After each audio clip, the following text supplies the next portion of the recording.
स्वाध्याय इयत्ता 10वी विषय इतिहास पाठ 6 मनोरंजनाची माध्यमे आणि इतिहास। प्रश्न पहिला अ दिलेल्या पर्यायांपैकी योग्य पर्याय निवडून विधाने पूर्ण करा। 1. महाराष्ट्राचे आद्य कीर्तनकार रिकामी जागा यांना मानतात। अ. संत ज्ञानेश्वर, ब. संत तुकाराम, क. संत नामदेव, ड. संत एकनाथ। महाराष्ट्राचे आद्य कीर्तनकार संत नामदेव यांना मानतात। 2. बाबूराव पेंटर यांनी रिकामी जागा हा चित्रपट काढला। अ. पुंडलिक, ब. राजा हरिश्चंद्र, क. सैरंध्री, ड. बाजीराव मस्तानी। बाबूराव पेंटर यांनी सैरंध्री हा चित्रपट काढला।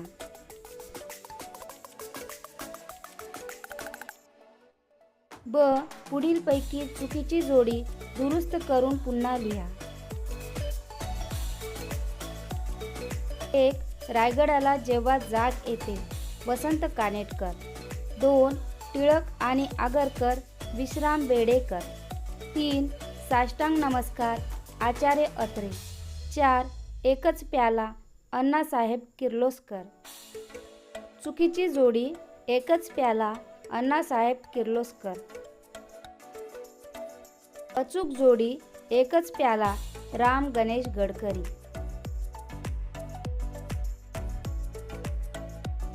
प्रश्न दुसरा पुढील तक्ता पूर्ण करा।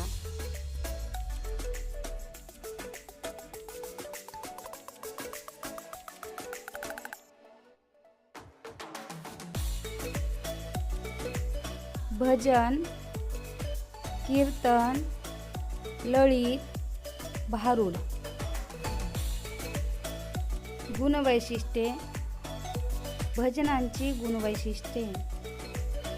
टाळ व मृदंग यांच्या साथीने ईश्वराचे गुणगान।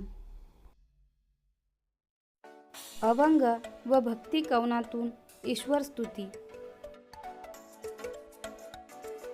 कीर्तनांची गुणवैशिष्ट्ये। नमन निरूपणाचा अभंग व निरूपण हा पूर्वरंग। आख्यान हा उत्तरंग। ललितांची गुणवैशिष्ट्ये। उत्सव प्रसंगी देवतेकडे मागणे मागितले जाते। नाट्यप्रवेशाप्रमाणे रामकृष्णाच्या कथा सादर करणे। आध्यात्मिक व नैतिक शिकवण। सादरीकरणात नाट्यात्मकता व विविधता असते। उदाहरणे, भजनांची उदाहरणे। संत तुलसीदास यांची भजने। संत नामदेव यांची भजने। कीर्तनांची उदाहरणे। नारदीय कीर्तने। महात्मा फुले यांची सत्यशोधकी कीर्तने। ललितांची उदाहरणे। गोवा, कोकण या भागात मोठ्या प्रमाणात प्रचलित। भारुडांची उदाहरणे। संत ज्ञानेश्वर, संत नामदेव यांची भारुडे। संत एकनाथांची भारुडे सर्वात लोकप्रिय आहेत।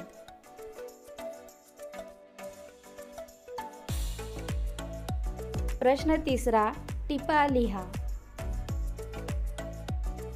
1. मनोरंजनाची आवश्यकता। मनोरंजन हा मानवी जीवनाचा एक अविभाज्य भाग आहे। म्हणूनच प्रत्येक मानवाला मनोरंजनाची आवश्यकता असते। व्यक्तीच्या निकोप वाढीसाठी निखळ मनोरंजन महत्त्वाचे असते। चाकोरीबद्ध जगण्यातला कंटाळा दूर करून मनाला चैतन्य व उत्साह येण्यासाठी मनोरंजन आवश्यक असते. मनोरंजन मनाला उत्साह व कार्यशक्ती मिळवून देण्याचे काम करते. मनोरंजनातून छंद वाढीस लागतात व त्यातून व्यक्तिमत्वाचा विकास होतो. मनोरंजनामुळे मनाला विरंगुळा मिळतो व मनावरील ताण हलके होतात. 2. मराठी रंगभूमी. व्यक्तीने किंवा समुदायाने ललित कला सादर करण्याचे स्थान म्हणजे रंगभूमी होय. 19व्या शतकाच्या मध्यात मराठी रंगभूमीचा उदय झाला. विष्णुदास भावे हे मराठी रंगभूमीचे जनक होत. सुरुवातीच्या काळात ऐतिहासिक पौराणिक नाटकांबरोबरच प्रहसने रंगभूमीवर आली. या नाटकांना लिखित संहिता नसे. थोरले माधवराव पेशवे या नाटकामुळे संपूर्ण लिखित संहिता असलेली नाट्यपरंपरा सुरू झाली. 19व्या शतकाच्या अखेरीस संगीत नाटकांची परंपरा सुरू झाली. सामाजिक प्रश्न आणि ऐतिहासिक विषय नाटकात हाताळले गेले. मराठी रंगभूमीच्या पडत्या काळात आचार्य अत्रे यांच्या नाटकांनी रंगभूमीला सावरले. वि. शिरवाडकर, विजय तेंडुलकर, वसंत कानेटकर अशा लेखकांनी मराठी रंगभूमीला समृद्ध केले. 3. रंगभूमी व चित्रपट क्षेत्रांशी संबंधित व्यावसायिक क्षेत्रे. रंगभूमी आणि चित्रपट यांच्याशी संबंधित पुढील अनेक व्यावसायिक क्षेत्रे आहेत. रंगभूमीसाठी नेपथ्य, वेशभूषा, केशभूषा, रंगभूषा करणाऱ्या अनेक तज्ज्ञांची गरज असते. दिग्दर्शक, कलाकार, छाया व प्रकाशयोजना करणारे तंत्रज्ञ व सहाय्यक यांची गरज असते. लेखक, त्यांचे सल्लागार, संगीत व भाषा यातील जाणकार या सर्वांची आवश्यकता असते. चित्रपटासाठीही या सर्वांची आवश्यकता असते. त्याचबरोबर कॅमेरामन, संवाद लेखक, कथालेखक, नृत्य दिग्दर्शक, गीतकार अशा तज्ज्ञांची आवश्यकता असते. रंगभूमी व चित्रपट या क्षेत्रांशी संबंधित अशी ही सर्व व्यावसायिक क्षेत्रे आहेत.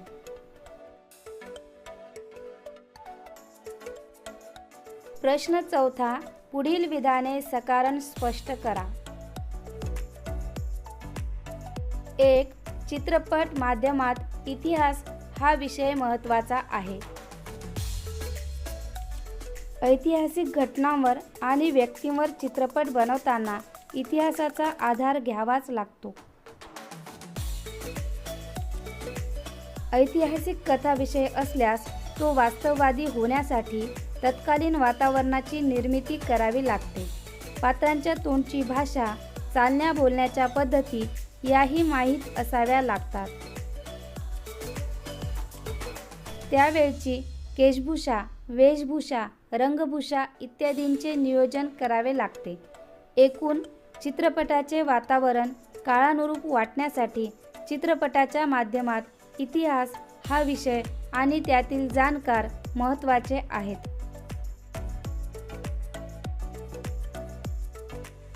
2.